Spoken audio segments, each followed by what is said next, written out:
Welcome to today's presentation of Integrated Behavioral Health. I am your host, Dr. Elise Snipes, and today we are talking about light and circadian rhythms.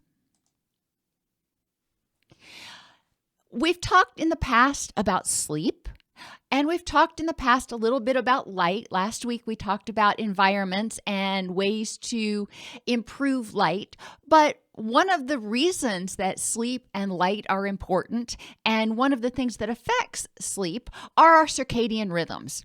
And a lot of people think of circadian rhythms as just what controls when we're sleepy, and it is so much more than that. Our circadian rhythms, they've found, actually impact just about every system and every process in the body. So when our circadian rhythms are wonky, it creates a whole bunch of problems. It can, let's just go through what some of the things that the circadian rhythms do, and then you can see how having disrupted circadian rhythms can be a problem. When your circadian rhythms are in alignment, the digestive system produces proteins to match the timing of your typical meals. When you are not maintaining your circadian rhythms, when you're going to sleep some nights at 7 a.m. and some nights at 9 p.m., your body doesn't know when it's supposed to secrete those hunger and satiation hormones. So that can create a problem. People who have erratic circadian rhythms tend to have more difficulty with weight management and do tend to be more obese than people who have stable circadian rhythms. The endocrine system also is tied to your circadian rhythms, and it regulates cortisol to suit your normal energy expenditure. So again, your body starts to expect, like for me, I get up about 3 in the morning. And so my body knows that that's when my cortisol is supposed to surge and be at its highest. And then I go to sleep about 8 o'clock at night. So that's when my cortisol levels should be at about their lowest. And that happens because I have a consistent schedule that helps me set my circadian rhythms. Cortisol gets a bad rap as our stress hormone, but it is also our energy hormone. And when we need cortisol to have a little bit of get up and go. Metabolism and weight are impacted by circadian rhythms because our circadian rhythms actually do regulate our blood sugar and our cholesterol levels. Now, let's talk about blood sugar first. When your circadian rhythms are all over the place, your blood sugar is not being regulated as well. So people who have insulin resistance and people who have prediabetes or diabetes are going to find it more difficult to regulate their blood sugar during these periods. Additionally, when our circadian rhythms, as we talked about with the digestive system, when our circadian rhythms are not in alignment, we tend to be hungrier more often because our body doesn't know when we're supposed to sleep, when we're supposed to eat. So people tend to do more grazing, which also contributes to difficulty with regulating blood sugar because the body's almost regularly being bombarded with with glucose. The other thing with metabolism, and this also goes along with gonadal hormones, which we'll get to in a minute, but our gonadal hormones are actually made from cholesterol. Our testosterone is made from cholesterol. So if we don't have adequate regulation of that, then our body's going to have more difficulty having the raw materials to make our gonadal hormones. Think of it like the UPS man. You know, you count on a delivery every month or every 3 months or whatever. And our circadian rhythms are kind of like that daily UPS man that is making sure that it delivers the cholesterol and regulates it in a fashion that we need. Our circadian rhythms also impact our reproductive system and influence the release of gonadal hormones. So when your circadian rhythms are out of whack, many times it's going to impact your libido, and it may also impact your ability to conceive. If you're if you're a female, because your hormones are going to be even more all over the place. So this can also underscore the importance of maintaining your circadian rhythms, even when your hormones are, a little bit all over the place, depending on where you are in your monthly cycle. It's still important to make sure that we maintain our circadian rhythms. The immune system is also impacted by circadian rhythms, as well as processes of DNA repair that are involved in preventing cancer. We need that good quality sleep. When we're in that deep sleep is when our body does all of its preventative maintenance. It goes through and clears out the adenosine, and it clears out some of the free radicals and does that. Now, it does some of this during the day, but when we're resting, our body is able to focus. It's kind of like the nighttime janitorial staff coming in and clearing out all the sludge of the day. But if we're not getting that good quality sleep, that's not going to happen. And we won't get good quality sleep if our circadian rhythms are not in sync. Circadian rhythms also, and this is the one we typically think of, help our body know when to secrete melatonin so we can get sleepy and start getting to sleep, so we can get that rest and restorative sleep.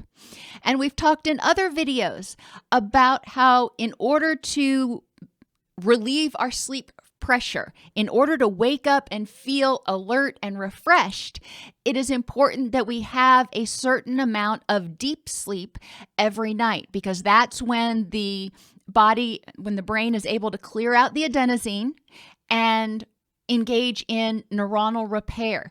They've found in multiple studies that people who don't have good circadian rhythm regulation are at much higher risk of Alzheimer's and dementia, because that neuronal repair doesn't take place in their younger years, and it becomes additive, kind of like a factory that you don't regularly engage in preventative maintenance. 5-10 years of abuse and things are really going to start to break down. So how do we fix this? Well, our circadian rhythms are regulated by the suprachiasmatic nucleus, or the SCN, which is in the hypothalamus. Now, where have we heard that word before? Hypothalamus, hypothalamic pituitary adrenal axis, hypothalamic pituitary gonadal axis. If our hypothalamus is not healthy, we are going to have a whole world of problems. So we really want to work to keep our brain healthy. We want to work to help regulate that HPA axis, because remember, when that becomes dysregulated, we start having neuronal death, which can also impact our circadian rhythms. It can impact the health of the hypothalamus. In any event, back to circadian rhythms. How do we start regulating these buggers? Light is going to be really important. And in terms of circadian rhythms, light can come from artificial sources. When we're talking about getting vitamin D, that is a whole different animal, and that is can only be acquired through the sun or special bulbs that produce UVB lights, which we have talked about, not necessarily recommended for humans, although they do have those bulbs for terrariums if you happen to raise reptiles or something. But in terms of circadian rhythms, we want to have blue light in moderation during the day. Now, blue light helps improve memory, improve energy. Blue light signals the SCN that it is time to be awake. Now, I have this little handy dandy chart over here because a lot of people have difficulty kind of thinking about, what is blue light versus other light.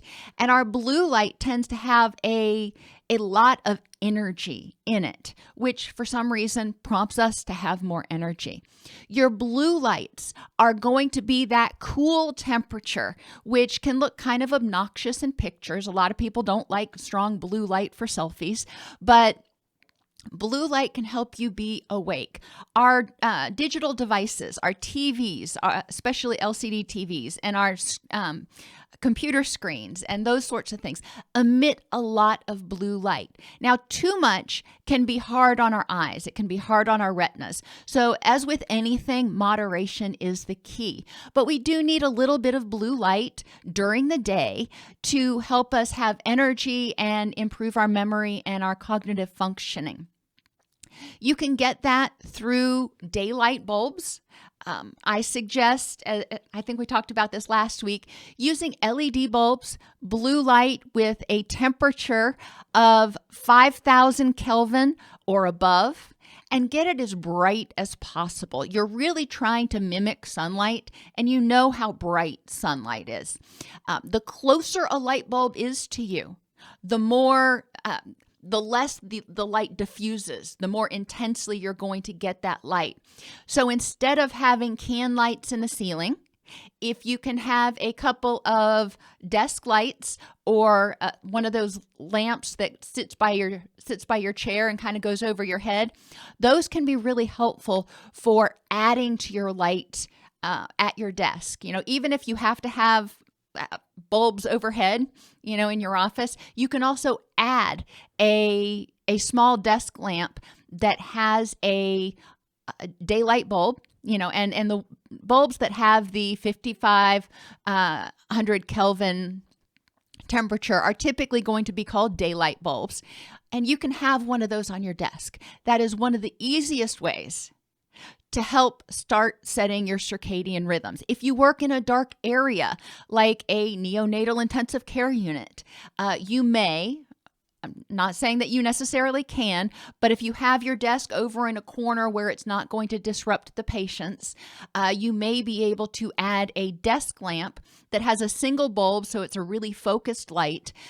So when you do sit down to do your notes, you are able to benefit from that.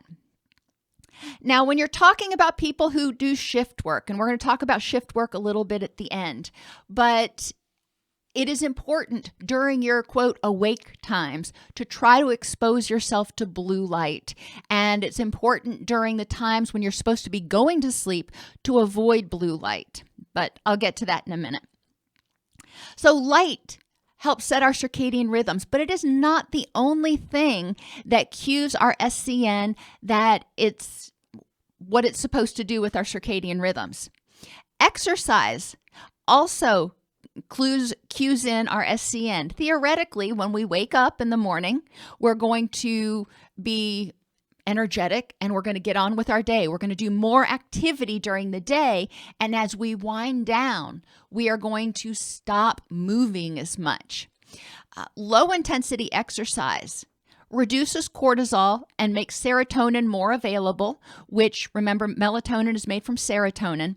So low intensity exercise 2 hours before bed can be helpful at improving sleep. High intensity exercise releases endorphins and serotonin. Now, it temporarily increases cortisol levels, but some people do find that even high intensity exercise can help them sleep better as long as they do it at least 2 hours before bedtime. Social activity enhances oxytocin, our bonding chemical, and reduces stress. And it's often associated with being awake. So when we are with other people, it helps us feel like we want to bond, engage in pro-social activities, tends to reduce cortisol levels, which makes serotonin more available eventually. But when we are around other people and we're socializing, it's typically sending the cue to our SCN that it is not time to sleep yet. It's better if you can have some downtime, some me time, some quiet time, whatever you want to call it, non-social time, 30 minutes before bed. And, with little kids, we read them a story. That's not what the SCN really cues in as social activity, because the child is listening and, taking in the story. The child is not engaging in interactive conversation or interactive activity to a large part. So social activity can be a cue. And body temperature also signals awakeness or time for sleep. As body temperature increases, the SCN gets the cue that, hey, it's time to be awake. And as body temperature decreases, the body gets the cue that it's time to go to sleep. Now, this makes total sense to me now. When I was in my graduate program, all of our classes were in the basement. The classrooms were in the basement of the hospital, and it was freezing down there during the summer. This is in Florida, so outside, if it's 90 degrees, inside, it was like sub-zero. And whenever I get really cold, I get really sleepy. And it makes sense because my suprachiasmatic nucleus is saying, hey, you're not socializing, you're sitting still, you're not moving around a lot, and you're freezing. I guess it's time to go to sleep, which it really wasn't. But so this can help you understand, maybe why you might start feeling sleepy at certain times. But it also can help you understand why it's important to be cool when you're trying to sleep at night. So make sure that your bedding is conducive to cool sleeping. I have a boxer, and he is like a one dog heating unit.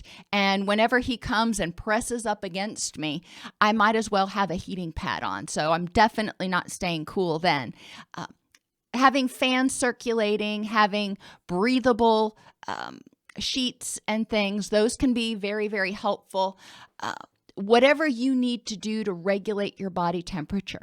They've also found that for some people, having socks on, because we lose so much body heat through our feet, having socks on actually helps them regulate their body temperature. Now, for some of the rest of us, we find that having socks on, we actually get way overheated. And one of my best friends gave me this little tip, and it works really well for me, and obviously for her, to when we sleep, keeping our not having socks on and keeping our feet uncovered helps us from waking up in the middle of hot flashes. So, just a little tip out there. You can try it. Other causes of circadian rhythm disruption may not be related specifically to the suprachiasmatic nucleus, although you'll be able to see how they're integrated. Caregiving to someone who needs care around the clock. And, this can be when I foster orphan puppies and kittens. I have to get up every 2 to 4 hours, depending on how old they are, to feed them. When you have an infant at home, you have to get up every 2 to 4 hours to feed them. If you have a loved one at home who has Alzheimer's or dementia or cancer or something, and you're having to get up around the clock, or they frequently get up through the night, then that can disrupt your circadian rhythms. Sharing a room with someone who gets up and down frequently throughout the night, even if it's just to go to the bathroom, can also disrupt your circadian rhythms because that can jar you out of your deep sleep. So it is important to try to make your sleep as consistent as possible. If you have, like when we have bottle babies, foster animals at the house, a lot of times my daughter and I will switch off. So, she will take the first 4 hours of the night and I will take the last 4 hours of the night. That way we can arrange our sleep schedule so we can get a solid 8. We just adjust when we go to sleep or when we get up. It's not great for circadian rhythms, but it's one of those things. It's like when you have an infant at home, obviously, just because it's going to disrupt your circadian rhythms for the first 16 years of your life, their life, it doesn't mean that you don't necessarily want to have children.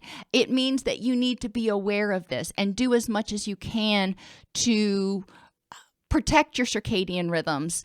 Still try to keep a stable sleep schedule. If you can, try to do the handoff. My husband was on midnight shift when my children were, infants and not sleeping through the night yet. And he would take the middle of the night feeding. So I was able to get a good solid amount of sleep. That is really important for my health and my mental health. If you're working with somebody, if you have somebody living in your household who needs care around the clock, they're an adult, but they have some other issue going on, you can also think about getting respite care to come in, having an overnight nurse come in, and maybe you can only afford to do that some. Maybe you can have friends who are willing to come in and take shifts if you start feeling like you're getting really run down. My point being, sometimes we're not going to be able to avoid circadian rhythm disruption, but we need to be mindful of when it is starting to wear us down, when it's starting to affect our libido, affect our immune system, affect our energy, affect our mood. Because when we are depleted, we don't have energy to give to anybody else. So we need to be able to maintain ourselves. Shift work. And I know we have to have shift work. The world does not shut down at 8 p.m. So if you work a shift, keep your schedule consistent. On your days off, stay up all night if you are working an all-night shift. That's really important. And then when you get home, try to get to bed before daylight. Early morning light exposure will trigger that awake cycle. So if you can get home and you can get inside before that sun rises, you are going to be well ahead of the game. Otherwise, your SCN is going to get really confused because it sees daylight, it sees dawn, and it says, oh, okay, now I'm supposed to be awake. Pain. Pain can keep us from getting good quality sleep. It can keep us from resting when we're not able to sleep through the night. When pain is waking you up throughout the night, it's going to disrupt those circadian rhythms. So it's important to do what you can to regulate your pain. Going back, go back to the basics. Ergonomics. Do you have a good pillow? Do you have a good mattress? If you can use heat or cold to, ice or heat in order to make the pain go away. If you're cleared by your physician, can you do simple stretches in order to alleviate some of the pain? I have a bad back. I've talked about it before. Y'all know that. And I recently, finally, wish I would have done it 20 years ago, got an inversion table. And inverting for me, for 5 minutes in the morning and 5 minutes at night, makes a huge difference in the amount of back pain I experience. So think about what you can do and try to figure out what works to alleviate your pain. Also remember, as stress goes up, pain goes up. So part of your pain or pain management strategy may also require reducing your stress. But when you do these things, and you start being able to sleep through the night and, set your goals reasonable. Shoot at first, maybe shoot for a good solid 6. And if you can get that, then you can start trying to work up to that good solid 8 that technically, even as adults, we're still supposed to get.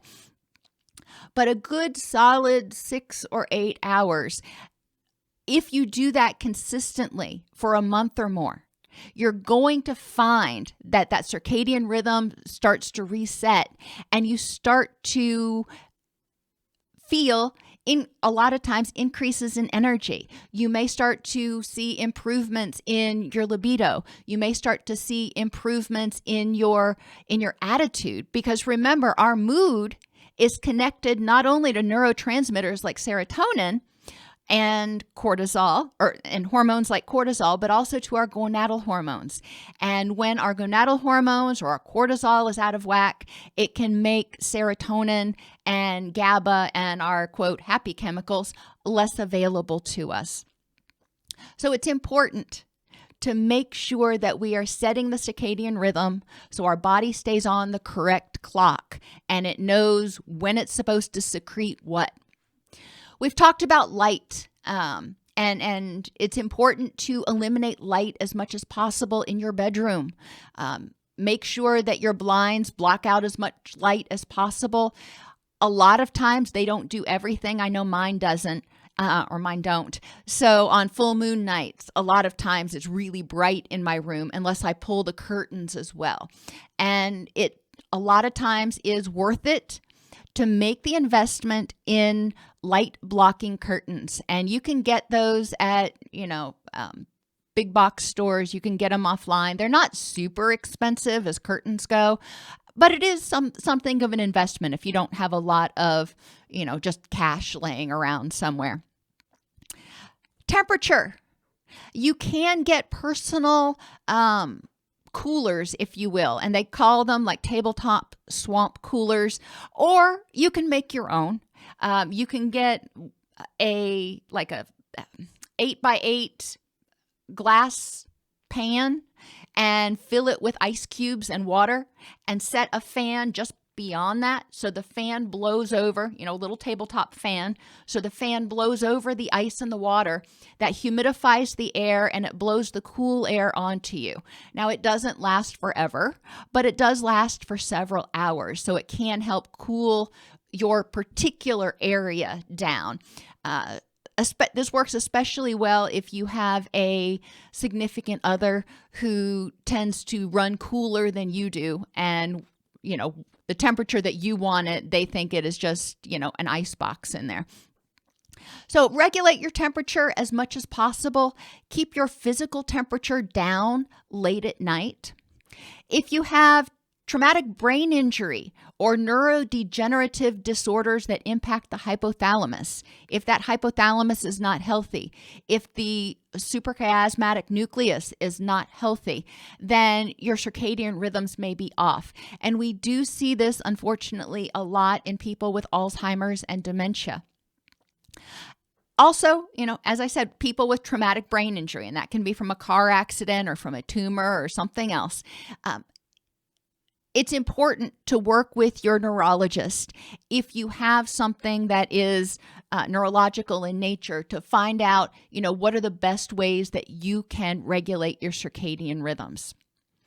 Now down to the last two. Caffeine. Remember, it stays in your body for up to 12 hours after you consume it. So if you are consuming caffeine at noon, you are probably impairing your ability to get good quality deep sleep until after midnight. And, like me, I get up at 3 a.m, so that doesn't leave much time to get good quality deep sleep. Try to cut back on caffeine 12 hours before you go to bed. So if you go to bed at 8 p.m., cut out the caffeine at 8 a.m. And that is a huge ask for a lot of people. Cut back at least and be cognizant of when you are consuming it. If you are drinking caffeine and it has no effect on you, that tells me that your body has actually become caffeine resistant, if you want to think about it that way, or tolerant to caffeine, which probably means you have some level of HPA axis dysregulation, and that is probably negatively impacting your circadian rhythms. The last one is alcohol. And so many people think, oh, well, alcohol helps me fall asleep. Well, that's true. It does. It helps you drift off to sleep faster. However, as it leaves your body, it actually prompts an excitatory response, an anxiety type response, because the body can't secrete GABA quickly enough, not to get into pharmacology here. So whereas the first couple hours may be decent, probably not great deep sleep during that period, but you're at least sleeping. After that, your sleep is going to be significantly disrupted. Now, if you have sleep apnea or allergies where you tend to mouth breathe and snore, alcohol can actually, even during the first part of the night, you may drift off to sleep faster, but it has been shown to worsen sleep apnea and has been shown to worsen snoring. So cutting back on that alcohol, so you have a blood alcohol level of 0.0 when you go to bed, is ideal. You need to be reasonable. You need to pick your battles. I've told y'all before that, I am not going to quit doing animal rescue, and I'm not going to kick all the dogs out of the bed. So I am choosing to do things that I know may negatively impact my circadian rhythm some nights. But I'm also more mindful. And if I feel like I'm starting to get run down, then I may either ask for help. That's the nice thing about fostering animals. There's always other fosters who can pinch hit for a few days if you're starting to get run down. Or, in terms of the dogs, I will kick them all out and make them, oh my gosh, sleep on the sofa. How dare I? But that way I know I can get my rest because I know that's important to me being able to do everything that's important in my rich and meaningful life. So, circadian rhythms, really important. Going back to this first thing, it impacts your digestive system, your hunger. It can contribute to obesity because you start having more difficulty regulating blood sugar. It contributes to insulin resistance, and your body doesn't know when it's hungry. So a lot of times you have this underlying urge to just kind of eat. It impacts the endocrine system and your cortisol levels, which can impact your energy levels. It impacts your reproductive system, your immune system, and cognition, both in the short term and potentially long term, because disrupted circadian rhythms can set you up for development of cognitive issues later in life. Are there any questions?